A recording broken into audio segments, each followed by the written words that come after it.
In 2006, Martin Scorsese released The Departed and finally won an Oscar. Matt Damon plays a mole inside the Massachusetts State Police. He feeds information to Jack Nicholson's crime boss. He gets caught. He gets shot in an elevator. Credits roll. Except the real story did not end that way. The real FBI agent who inspired that character was John Connolly. He was responsible for the murders of at least 3 men whose names he personally handed to the mob. And as of this recording, he is alive, out of prison, and collecting his federal pension. Southie, 1949. An 8-year-old kid named John Connolly is walking through the old Harbor Housing Project when older boys corner him over an argument about a ball. He is outnumbered and about to get beaten. Then a 19-year-old from a few doors down chases the bullies off and buys the kid an ice cream cone. That 19-year-old was Whitey Bulger. Connolly never forgot it. He grew up in the same brick housing project as the Bulgers and looked up to Whitey the way younger kids look up to the toughest guy on the block. He stayed close to Whitey's younger brother, Billy, who would later become president of the Massachusetts State Senate. Billy encouraged him to go to college. He did. He went to Boston College, then law school. In October 1968, he joined the FBI after a recommendation from House Speaker John McCormack. He served in Baltimore, San Francisco, and New York. Then in 1973, he got what he had been waiting for, a transfer home back to Boston. The timing was perfect. The FBI had been trying to dismantle the Italian mafia in New England for years. They needed inside information. Connolly told his bosses he could deliver something nobody else could, a high-level informant from inside the Irish mob. Connolly made his move in 1975. He went to Whitey Bulger, the same man who had chased off those bullies 25 years earlier, and recruited him as a top-echelon FBI informant. On paper, the mission was simple. Bulger would help the FBI destroy the Patriarca crime family. In exchange, the FBI would look the other way on his own operations. Connolly would manage the relationship, and at first it worked exactly as planned. Bulger and his partner, Stephen Flemmi, gave the FBI the layouts of mafia meeting spots. They literally drew diagrams so agents could plant listening devices. In 1981, those bugs were installed at the Prince Street headquarters of Gennaro Angiulo, the boss of the Boston Mafia's North End operation. A 3-month wiretap operation captured Angiulo, incriminating himself in racketeering and murder. On September 19, 1983, Angiulo was arrested. He was convicted in 1986. The Italian mob in Boston was finished. The FBI celebrated. Connolly received 8 commendations over his career from every director from J. Edgar Hoover through William Sessions. He was their star agent. He was the architect of the most successful organized crime operation in New England history. But Bulger had not become an informant to help the government. He had become an informant to eliminate his competition. And once the Italians were gone, he filled the power vacuum himself. Connolly was not managing an asset. He was protecting a business partner. And that partnership was about to cost people their lives. I think this is the part of the story most documentaries skip past. The FBI did not dismantle the Italian mob through good police work. They handed New England to one criminal organization in exchange for taking out the other one, and called it a victory. Here's what the FBI's star agent was actually doing while those commendations hung on his wall. In May 1981, a businessman named Roger Wheeler owned a company called World Jai Alai. Wheeler discovered that someone inside his organization was skimming money for the Winter Hill Gang, approximately $10,000 a week. He started asking questions. He wanted an investigation. On May 27, 1981, a hitman named John Martirano shot Wheeler in the head. as he sat in his car after playing golf at Southern Hills Country Club in Tulsa, Oklahoma. The murder happened 1,500 miles from Boston, but the order came from Whitey Bulger. The Wheeler killing created a problem. Too many people knew too much, and one of them was about to talk. A Winter Hill Gang associate named Brian Halloran walked into the FBI in January 1982 and offered to cooperate. Halloran had witnessed Bulger and Flemmi planning the Wheeler murder. He knew they had asked him to be the shooter, and when he refused, they had Wheeler killed anyway. Halloran was willing to testify. Connolly learned about it. He was supposed to be running informants, not protecting them. But he told Bulger. Halloran was sitting in a waterfront bar in Boston. It was May 11th, 1982. A truck driver named Michael Donahue offered to give him a ride home. Donahue was 32 years old. He had no connection to organized crime. He was just doing a favor for an acquaintance. They never made it. Bulger's crew opened fire on the car as it left the bar. Halloran and Donahue were both killed. The innocent truck driver died because he was in the wrong place at the wrong time. And the FBI informant died because Connolly handed his name to the mob. But the chain of deaths was not finished. The Wheeler murder still had loose ends. That summer, the FBI started looking at a former World Jai Alai executive named John Callahan. Callahan had been the company's president before Wheeler bought it. He had introduced Bulger to the company in the first place. Investigators believed Callahan would crack under questioning and implicate everyone. Connolly warned Bulger. He indicated that Callahan would not hold up. Hitman John Martirano lured Callahan to Miami on July 31st, 1982. He shot him, stuffed his body in the trunk of a Cadillac, and left the car in a parking lot at Miami International Airport. 3 days later, police checked the trunk and found Callahan's bullet-ridden corpse. He was 45 years old. Connolly did not pull a trigger. He did something worse. He handed over the names of people who had trusted the FBI with their lives, and those people died because of it. I would argue Connolly belongs in a worse moral category than the men who pulled the triggers. Martirano was a hitman. He never pretended to be anything else. Connolly wore the badge, took the oath, and used that position to kill 3 witnesses by phone. 2 years later, he did it again.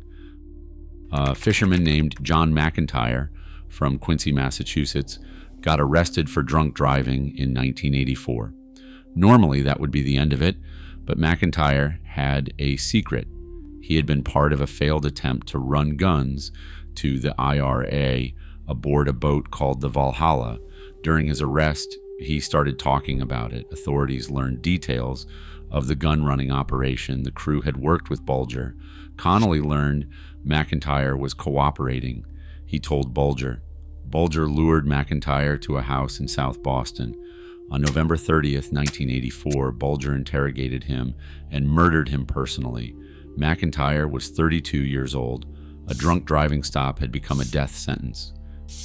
3 informants, 3 murders, 1 FBI agent connecting them all. And somehow, nobody inside the Bureau noticed. Actually, somebody did notice. John Morris, Connolly's supervisor on the organized crime squad, knew exactly what was happening. He knew because he was on the payroll too. Bulger's gang paid Morris $7,000 in cash bribes. They sent him so many bottles of expensive wine that they nicknamed him Vino. They paid for airline tickets for his mistress, who happened to be his secretary. They gave him a silver-plated wine bucket. And in 1979, Morris personally persuaded federal prosecutor Jeremiah O'Sullivan to drop racketeering charges against Bulger and Flemmi. There were not 1, but 2 corrupt FBI agents running the Boston organized crime operation, and one of them was the boss. The money Connolly received was staggering. During the 1980s, he earned between $45,000 and $65,000 a year as an FBI agent. In that same period, He bought a 27-foot Sea Ray boat for $46,000, a South Boston condo for $63,000, a second condo in Brewster for $80,000, and land in Chatham for $98,000. Then he built a house on the land for $132,000. An IRS special agent named Sandra Lemansky calculated the math at trial. It did not add up. Stephen Flemmi later testified that he and Bulger paid Connolly $235,000 over the years. He said they gave him envelopes with $5,000 for vacations and $10,000 at Christmas. In 1983 alone, Connolly received two separate $25,000 payments. After receiving the second one, he looked at Flemmi and said, "I am one of the gang." Flemmi also testified that they paid cash bribes to 5 other FBI agents in Boston. The corruption ran deeper than anyone outside the organization knew. If you are finding the real version of this story more disturbing than anything Hollywood showed you, subscribe. New episodes drop every week. For a while, it seemed like nobody would ever expose any of this. Connolly retired from the FBI in 1990. Before leaving, he filed a memo stating that Bulger and Flemmi had retired from organized crime and gone into legitimate business. That was a lie, but it went into the official record. Morris, however, was getting nervous. In 1988, 2 years before Connolly retired, Morris became terrified that someone was about to expose the whole arrangement. So he did something calculated. He leaked information about the FBI's protection of Bulger to the Boston Globe in an off-the-record interview. He did not do it out of conscience. He did it to get ahead of a story he knew was coming, to control the narrative before it controlled him. The Globe ran a report, and slowly the dominoes started falling. On December 23, 1994, Connolly learned that a RICO indictment against Bulger was imminent. He had been retired for 4 years. He had no official access to that information. He still found out, and he called Bulger. Bulger grabbed approximately $800,000 in cash and fled Boston with his girlfriend, Catherine Grieg. For the next 16 years, America's most wanted gangster lived in a rent-controlled Santa Monica apartment under the name Charlie Gasco. He paid $1,145 a month in cash, bought identities from homeless people, and walked his 2 cats. He stayed completely off the radar. When Bulger was finally captured, investigators found $800,000 hidden in the walls of his apartment, the same amount he had taken when he fled. Connolly was indicted on December 22, 1999, on federal charges of alerting Bulger and Flemmi to investigations, falsifying FBI reports, and accepting bribes. Flemmi, Martirano, and Kevin Weeks all testified against him. Morris testified too, having received full immunity for his cooperation. In 2002, Connolly was convicted of racketeering and obstruction of justice. He was sentenced to 10 years in federal prison, but that was the federal case. The state case was still coming. In 2008, Florida prosecutors charged Connolly with second-degree murder for the Callahan killing. The legal theory was unusual. Connolly was demonstrably on Cape Cod when the trigger was pulled in Miami, but prosecutors argued that he was a principal in the first degree because he provided the information that caused the murder to happen. The tip-off was the trigger. The jury agreed. On November 6, 2008, Connolly was convicted. In January 2009, Judge Stanford Blake sentenced him to 40 years in Florida State Prison to run consecutively after his federal sentence. At the sentencing, the judge looked at him and said that he had crossed over to the dark side. He had left law enforcement. He had forfeited that badge that so many people wear proudly. The conviction did not go unchallenged. A Florida appellate panel initially overturned it in May 2014, voting 2-1, finding that Connolly did not carry or discharge the gun.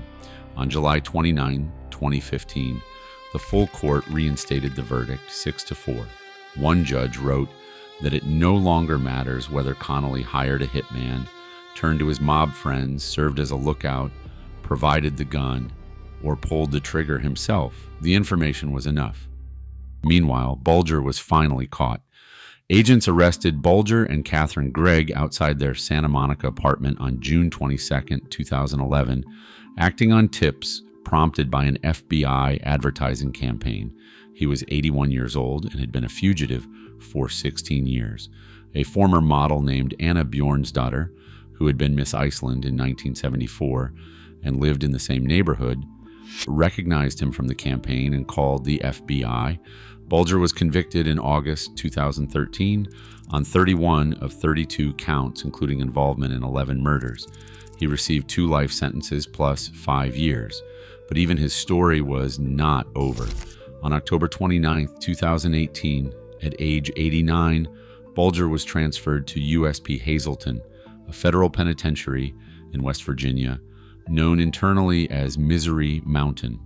5 hours before he arrived, an inmate named Paul DeCollegiero told his mother in a recorded phone call that the notorious gangster was on his way. More than 100 Bureau of Prisons staff knew about the transfer.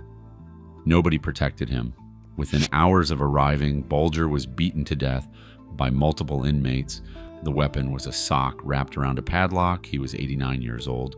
A Justice Department Inspector General investigation later found that the killing resulted from multiple layers of management failures, widespread incompetence, and flawed policies.